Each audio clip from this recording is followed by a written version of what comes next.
My wife missed our flight because of her Starbucks coffee, so I boarded the plane without her. My wife and I were supposed to fly cross-country to help our 1-year-old daughter Jess move into her first apartment. It should have been a proud moment, a weekend of family, celebration, and seeing our little girl start her next chapter. But anyone who's ever traveled with my wife knows it's never that simple. I'm the type who packs 2 days early, double-checks every detail, and gets to the airport at least 2 hours before boarding. My wife, she's the queen of chaos, always late, always saying, "Relax, we'll make it." Spoiler, we usually don't. Last year, during Parents' Weekend, I told her we needed to leave the house by 8 a.m. for our 10 a.m. flight. She didn't roll out of bed until 7:40. Then came the shower, breakfast, and makeup routine as if she had all day. We didn't leave until 9, hit traffic, and missed the flight by 15 minutes. I stood at the gate watching the plane pull away. We lost $800 rebooking and missed half the weekend with Jess. My wife's reaction, a shrug, and well, these things happen. So this time, I swore I wouldn't let it happen again.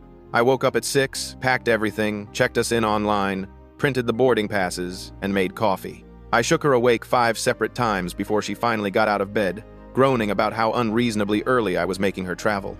By some miracle, we made it to the airport with over an hour to spare. I was ecstatic. She, on the other hand, complained that we were way too early. Then she saw it, a Starbucks just before security. "Oh, perfect," she said, veering toward it like a moth to a flame. "I need coffee for the flight," I told her. "Absolutely not." Security lines were already forming, and we didn't have time to waste. She rolled her eyes. "Relax. It's just coffee. 5 minutes." Against my better judgment, I let her. I told her I'd go ahead through security and wait at the gate. 15 minutes later, I was through and sitting at the gate. No texts, no calls. Boarding was in 25 minutes. I texted her asking where she was. No response. 10 minutes passed. I called. She finally answered, sounding annoyed that I'd interrupted her. "The line's really long, but I'm almost up," she said. I told her to forget the coffee and get through security now. She scoffed. "I've already waited this long. I'm not leaving now. Unbelievable. 10 minutes until boarding." No sign of her. I called again. She said she just got her drink and was heading to security. I told her she needed to run. Security takes at least 15 minutes. She told me I was being dramatic. 5 minutes to boarding. My phone buzzed again. Now she was mad. "The line's way longer than I thought. Why didn't you warn me?" I reminded her that I did warn her multiple times. She said, "Tell them to hold the plane. They don't hold planes for people ordering caramel macchiatos." Final boarding call. The gate agent picked up the mic, that practiced tone in her voice. "Final call for flight 268 to Boston." I stood up, scanning the hallway. Nothing. Families and business travelers who'd somehow managed to arrive on time. My chest tightened. I pictured Jess waiting for us at her new apartment, excited to see her parents. I pictured missing that moment again because my wife couldn't skip her Starbucks. So, I made a decision. I texted her. "I'm boarding the plane. You'll have to catch the next one. I'm not missing this trip with Jess again." Then, I walked up, scanned my boarding pass, and stepped onto the jetway alone. My phone buzzed nonstop as I found my seat. Texts, missed calls, more texts. I switched to airplane mode and stared out the window as the plane taxied away. For the first time in years, I felt calm. When I landed 3 hours later, my phone blew up with 67 unread messages and 13 missed calls. The first few were furious. "I can't believe you left me. You're unbelievable. You embarrassed me in front of everyone." Then they turned pitiful. "I'm trying to get on the next flight. They're charging me extra. Can you help? Please call me." By the time I got my rental car, an airport security officer approached me. "Excuse me, sir. Were you on flight 268? I nodded, confused. "Your wife filed a report claiming you abandoned her during a medical emergency. TSA has footage of the incident." He pulled out his tablet. "But we also have footage of what happened after you left." The officer tilted the screen toward me, and I watched my wife standing at the gate desk, her face red and blotchy, gesturing wildly at the gate agent. The video had no sound, but I could tell she was screaming. Other passengers turned to stare. Some pulled out their phones. The gate agent kept shaking her head, pointing at the jetway door that had already closed. "This goes on for about 8 minutes, the officer said, fast-forwarding through the footage. "She demanded we pull you off the plane, said you abandoned her during a panic attack." The gate supervisor explained they couldn't do that, and well, it escalated. On screen, my wife slammed her hand on the desk. The gate agent stepped back. Another airline employee appeared, trying to calm her down. My wife wasn't having it. She pointed down the jetway, at the windows showing our plane pushing back. her mouth moving in what I imagined were some pretty creative insults. "The thing is," the officer said, pausing the video, "she told multiple people you left her during a medical emergency, a panic attack so severe she couldn't move. But then we found this." He swiped to a different camera angle, this one showing the Starbucks area about 20 minutes after I'd boarded. My wife was standing off to the side near a charging station, her coffee in one hand, phone pressed to her ear with the other, and she was laughing. Actually laughing, her head thrown back like someone had just told the funniest joke she'd ever heard. "Can you turn the sound on?" I asked. The officer adjusted something. My wife's voice came through, tinny but clear. "I can't believe he actually left me," she said into the phone, still giggling. "This is perfect. I mean, I knew he would, but watching it actually happen? Oh my God, Diane, this is exactly what I needed." My stomach dropped. The officer's face was carefully neutral, professional, but I caught something in his eyes. Pity, maybe. On screen, my wife's expression shifted. The second, an airline employee in a vest approached her, probably to check if she needed help. The laughter vanished. Her shoulders hunched. One hand went to her chest. Her eyes got wide and glassy. If I hadn't just watched her cackling on the phone, I would have believed she was genuinely distressed. "Ma'am, are you all right?" the employee asked. "My husband," my wife choked out, her voice breaking. "He left me. I was having a panic attack and he just got on the plane without me. I can't breathe. I need him. Can you please get him off the plane?" It was like watching a completely different person. The employee's face filled with concern. She guided my wife to a seat, radioed for a supervisor. Within minutes, my wife had 3 airport staff members hovering around her, offering water, asking what they could do. "The footage contradicts everything she reported," the officer said, stopping the video. "She claimed you knew she was having a medical emergency and chose to board anyway. But security cameras show you went through the checkpoint 40 minutes before her. You were already at the gate when she was still in line at Starbucks, laughing on her phone. What happens now?" I managed. "Well, she tried to file a police report for spousal abandonment and neglect. But given this footage, those claims don't hold up. We've already informed her that filing a false report is a crime. She's currently being questioned about disrupting airport operations. The scene she caused delayed 2 other flights by a combined 45 minutes. I just stood there, trying to process what I'd seen. The laughing, the instant switch to tears. This is perfect. What the hell did that mean? Sir, I need to ask. Has your wife shown any signs of planning something? The phrase, "this is perfect," and exactly what I needed, suggests premeditation. I don't know, I said honestly. I just thought she was chronically late.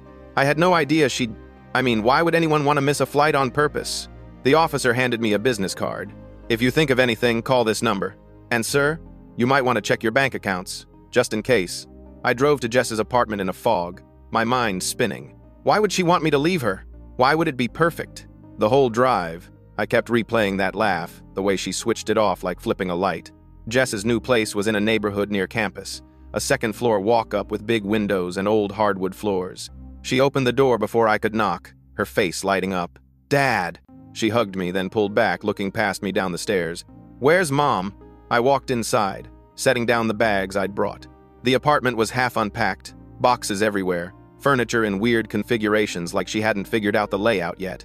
"Your mom missed the flight," I said, trying to figure out how to explain. "She stopped for Starbucks and didn't make it through security in time." "Of course she did," Jess muttered, rolling her eyes. "I told you guys to get there early. We did. We were there with over an hour to spare. But she insisted on coffee, and I warned her we didn't have time. And she went anyway, and then security took longer than she expected, and by the time she got through, the plane was already backing up." Jess started unpacking a box of kitchen stuff, pulling out plates and stacking them on the counter. "So where is she now? Did she catch another flight?" "That's the weird part." I sat down on one of the moving boxes, suddenly exhausted. "She filed a report with airport security claiming I abandoned her during a panic attack. But they have footage of her laughing on the phone, saying it was perfect that I left." Jess's hands stilled. She was holding a coffee mug, just frozen there. She said what? I told her everything. The security officer, the video, my wife's performance switching from laughter to tears. When I finished, Jess set the mug down carefully and sat on the box next to mine. "Dad, I need to tell you something," she said quietly. "Mom's been acting really strange for months." "Strange how?" "She keeps asking me questions. About your work schedule, about your finances, like how much you make, where the money goes. She asked if I thought you guys seemed happy together." My chest tightened. "When did this start?" "I don't know, maybe 6 months ago?" At first, it seemed like normal conversation, like she was just chatting, but then it got more specific. She'd ask stuff like, "Do you think your dad would be okay if I needed to take a break from the marriage?" Or, "How would you feel if we lived separately for a while?" "Jess, why didn't you tell me?" Because every time I tried to take it seriously, she'd laugh it off and change the subject. She made it seem like she was just thinking out loud, nothing serious. But Dad, the questions got weirder. My phone erupted with notifications. I glanced down and saw my wife's name attached to 17 new texts. I swiped to open them. The first few were more of what I'd seen on the plane, apologies mixed with anger. But then they shifted. "I'm contacting my lawyer. You abandoned me in a public place knowing I have severe anxiety about flying. You deliberately triggered my condition and left me stranded. I have a therapist who will testify that you knowingly caused me emotional distress. I'm staying with my sister until I decide what to do about this marriage." "She's threatening to press charges," I said, showing Jess the phone. Jess read through the messages, her expression darkening. "Dad, 2 weeks ago, Mom asked me how I'd feel if you guys got divorced." The room felt like it tilted. "What did you say?" "I told her I'd be devastated. That you guys have been together my whole life and I couldn't imagine you splitting up. And you know what she did?" She smiled this weird smile and said, "Good to know," and then made me promise not to mention the conversation to you.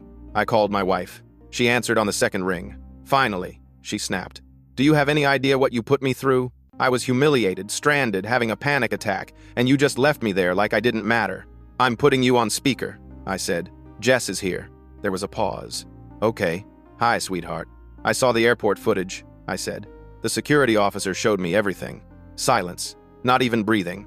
"I saw you laughing on the phone, telling someone this was perfect, that you knew I'd leave. Then I watched you fake a panic attack the second someone from the airline came over." More silence. Then, "You're taking it out of context." "Out of context? You were literally laughing about it."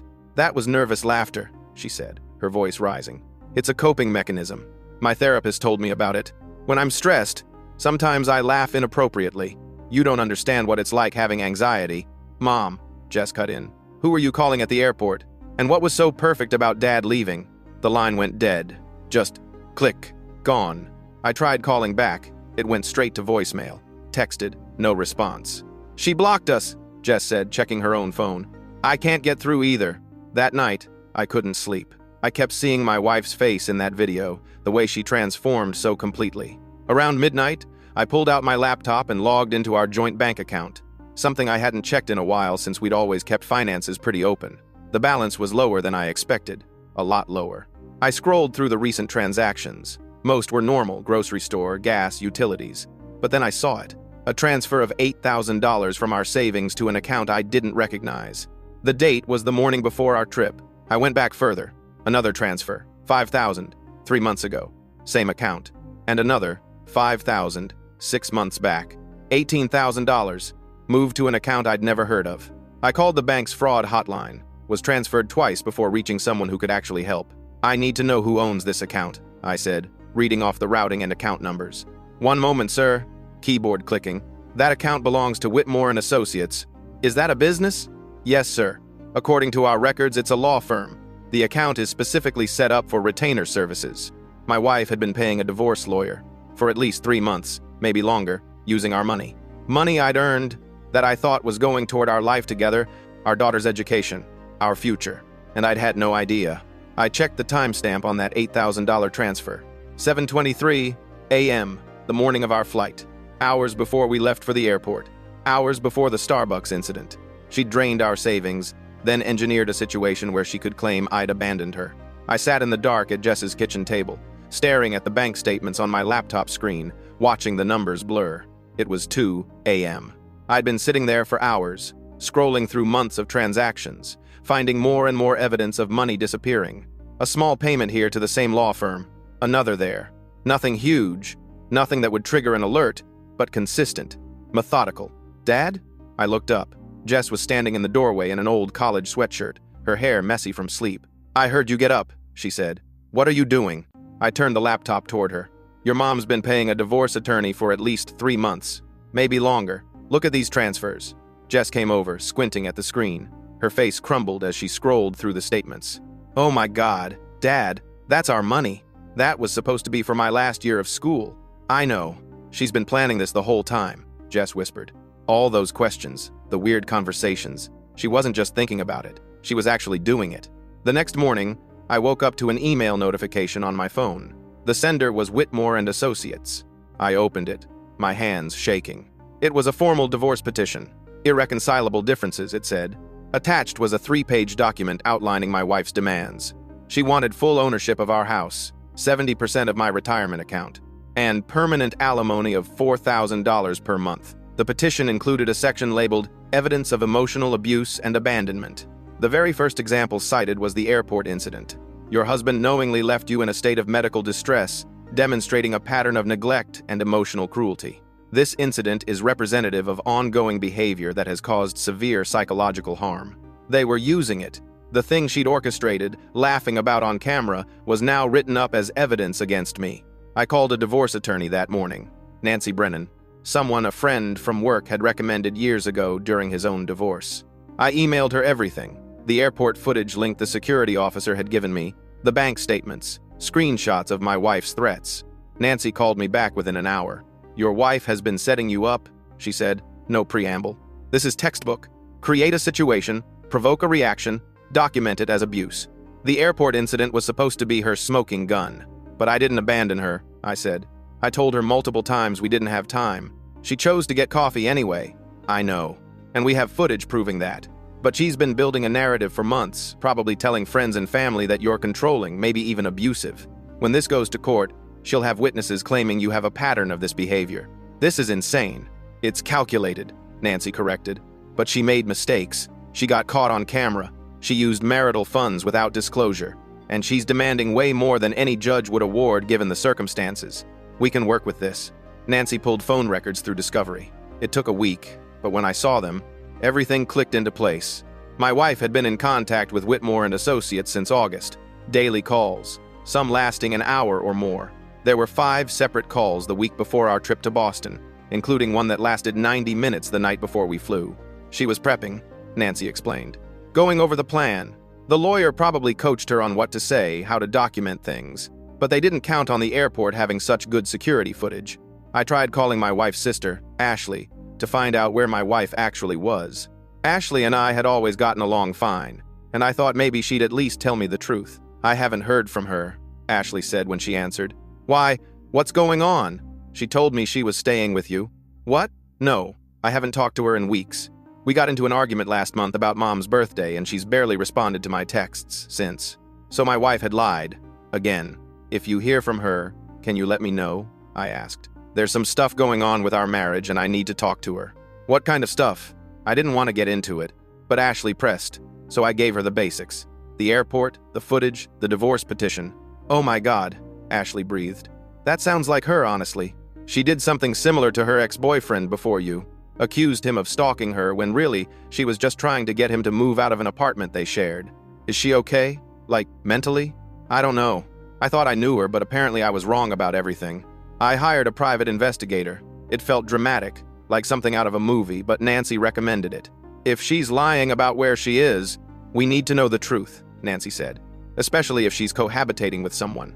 That affects alimony. The investigator, a woman named Gina who looked like somebody's mom, found my wife in 2 days. She'd checked into the Harbor Grand downtown under her maiden name, Lawrence. A luxury hotel with harbor views and a restaurant that charged $30 for a salad. The credit card statement showed room service charges for 2, couples spa treatments, a bottle of champagne that cost more than our monthly water bill, and then Gina sent the photos. My wife, sitting at an outdoor table at some Italian place, candles and wine glasses, laughing with a man I'd never seen before. He was maybe mid-40s, good-looking in that generic corporate way, wearing a button-down with the sleeves rolled up. In one photo, my wife's hand was on his arm. In another, she was leaning across the table, her face close to his, smiling in a way I hadn't seen in years. She was wearing the necklace I'd bought her for our 15th anniversary, a delicate silver thing with a small diamond pendant that had cost me 2 months' worth of overtime. I forwarded the photos to Jess. She called immediately. Dad, I know who that is. You do. He started following Mom on Instagram like 6 months ago.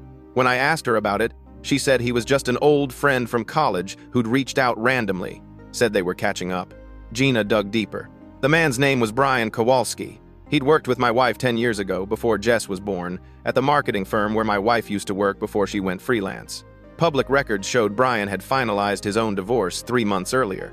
Bank records, which Nancy subpoenaed, showed my wife meeting Brian for lunch twice a week since July. Every Tuesday and Thursday, cash withdrawals from our account labeled groceries or gas, amounts ranging from $40 to $80.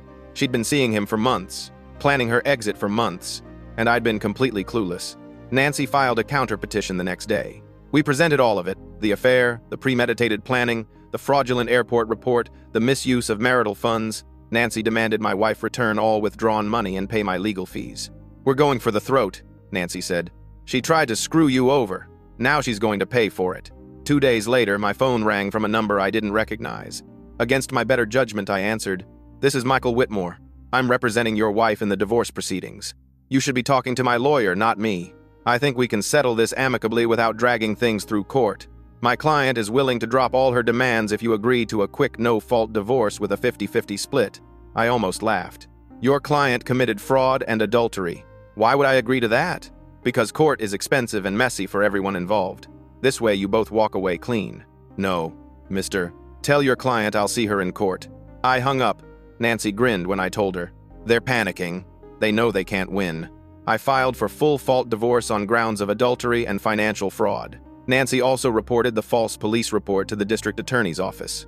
"They might not prosecute," Nancy warned, "but it's on record, and it strengthens our case." 3 days later, my wife showed up at Jess's apartment. I wasn't there, thank God, but Jess called me right after. "She just left," Jess said, her voice shaky. "Dad," she was crying, "begging me to convince you to drop everything." "What did she say?" "That the affair only started after you left her at the airport. That your cruelty pushed her into another man's arms. She said you humiliated her, abandoned her, made her feel worthless, and Brian was just there for her when she needed someone." "That's bullshit. She'd been seeing him since July." "I know. I recorded the whole conversation." "You what?" "I had my phone in my pocket recording." "Dad, you need to hear this." She sent me the audio file. I listened to it in my rental car, parked outside a coffee shop I'd stopped at. My wife's voice, tearful and desperate. "Jess, please, you have to talk to your father. He's destroying our family over a misunderstanding." "A misunderstanding?" Jess's voice, cold. "I never meant for any of this to happen. I was unhappy, yes, but I only stayed because divorce is expensive, and I wanted to make sure you were taken care of first." "So you used Dad's money to pay a lawyer and then set him up at the airport?"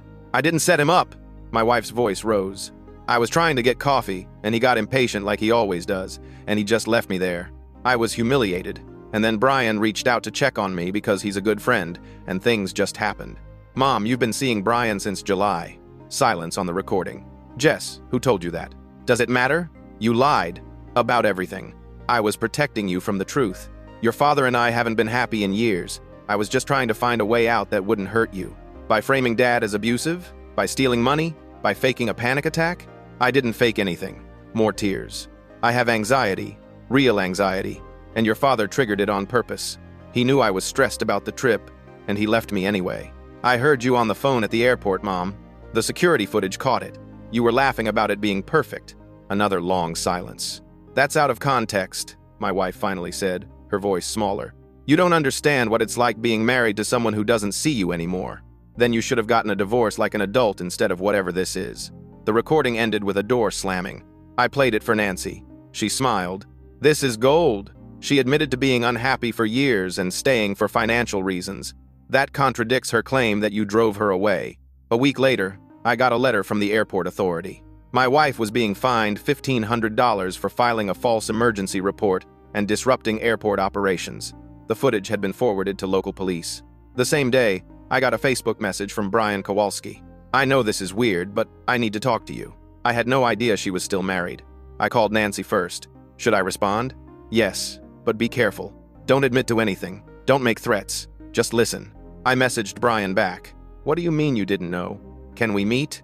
I think we've both been lied to." We met at a Dunkin' Donuts halfway between the city and Jess's place. Brian looked tired, shadows under his eyes, his hair uncombed. "She told me you'd been separated for over a year," he said immediately. "That you were just finalizing paperwork and couldn't agree on asset division. We were living together until 2 weeks ago, planning a trip to help our daughter move." Brian put his head in his hands. "Oh my God, I'm such an idiot. How did you meet her?"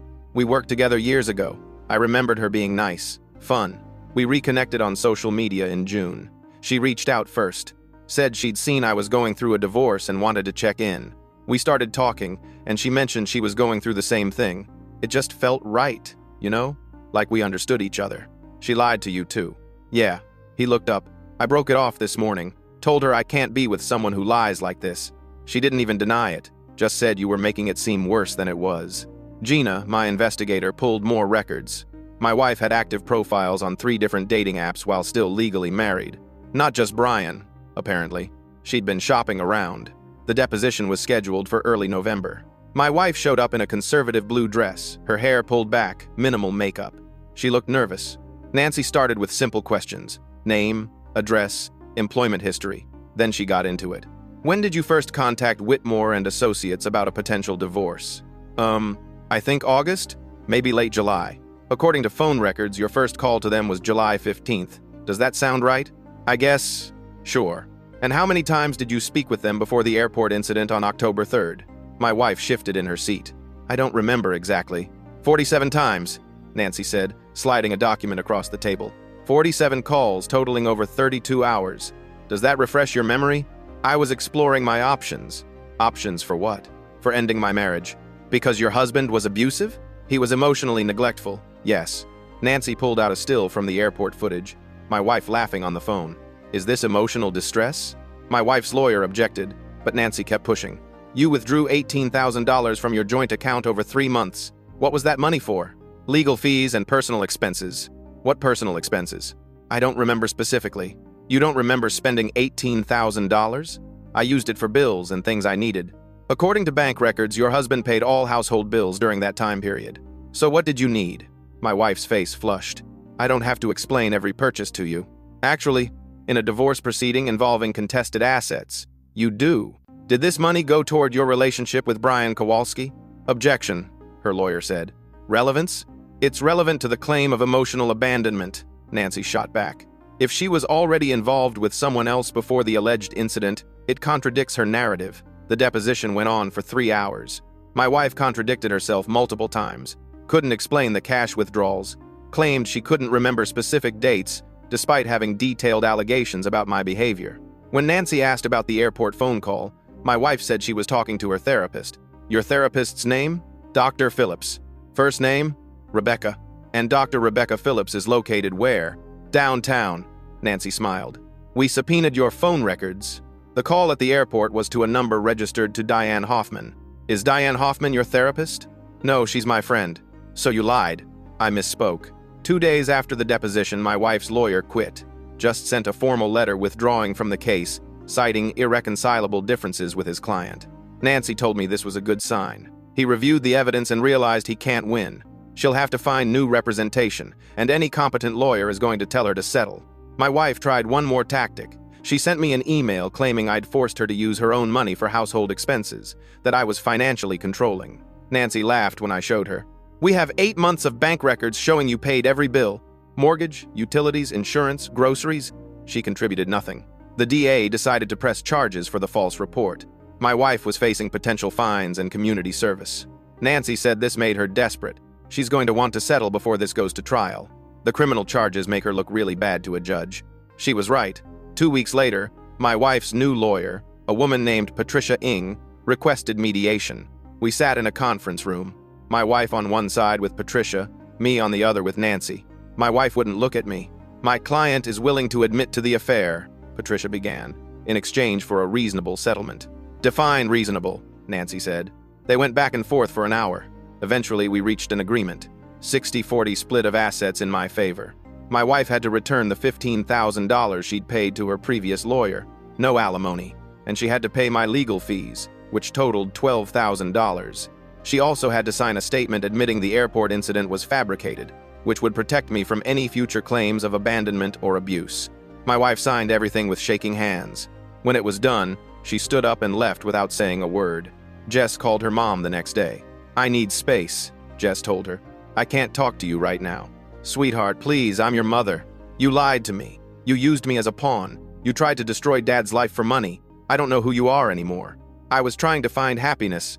By ruining other people? No, I'm done. Don't call me again until you can actually take responsibility for what you did. The divorce was finalized 3 months later. I kept the house and 70% of our assets due to her financial misconduct. She was also required to complete 50 hours of community service for the false police report. My wife moved 2 states away, to North Carolina, with no forwarding address. Just sent Jess a short email. I need a fresh start. I hope someday you'll understand I was just trying to find happiness. I love you. Jess didn't respond. She deleted the email and blocked her mother's number.